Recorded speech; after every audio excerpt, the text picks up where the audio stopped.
You have an extraordinary kid who is the face of this program. I'm not talking about how good he is as a player. I'm talking about as a kid how extraordinary he is. But as a player, he has established himself as, you know, a short list of favorites, you know, top 2 favorite to win the Heisman. And but he's young.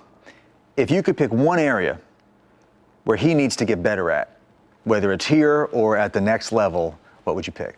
Well, it's definitely drop back passing, you know, I mean, but I think I'm pretty critical of all my quarterbacks, you know. Alex Smith, who I coached at Utah, you know, I'll watch some NFL film and he might get a text from me every once in a while, you know, like, he missed the hot read on this drop back throw right there. You know, not a... I'm sure he appreciates. Yeah, you know, he does. No, a lot of it's how's the kids and the family. Right. And, you know, we're really close that way. But when it gets to football, you know, I'm still a coach. And so that's always a part of the game. I think everybody can continually improve on because, you know, I mean, it's a very unnatural skill to take a ball, stand in a pocket with a bunch of 300-pound guys coming to hit you, a bunch of 300-pound guys between you and them that are being pushed into you.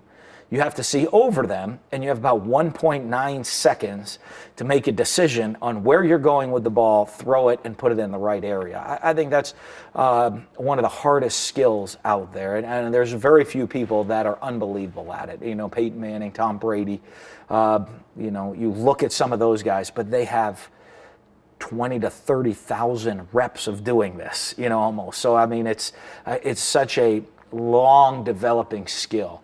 That is something you always have to continually work on. You were with Dak when he found out that his mom passed. It was in your office. It was set up for him to get the call when he would be with you and with some of your assistants. What was that like?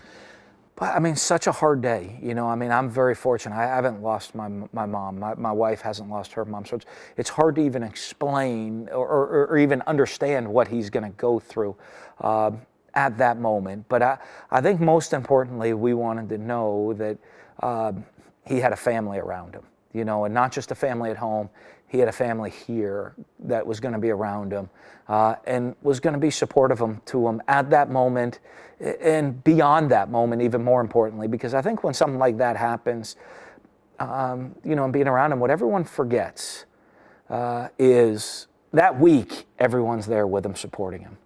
But you know, 5 weeks later, he had his first Thanksgiving without his mom. That's the hard part. You know, 9 weeks later, his first Christmas without his mom. That we have to still be there at those times for him as a family. And, you know, I think that's been our biggest focus that, hey, I know we were there at that day in that moment, but we're going to be there well beyond that moment as well.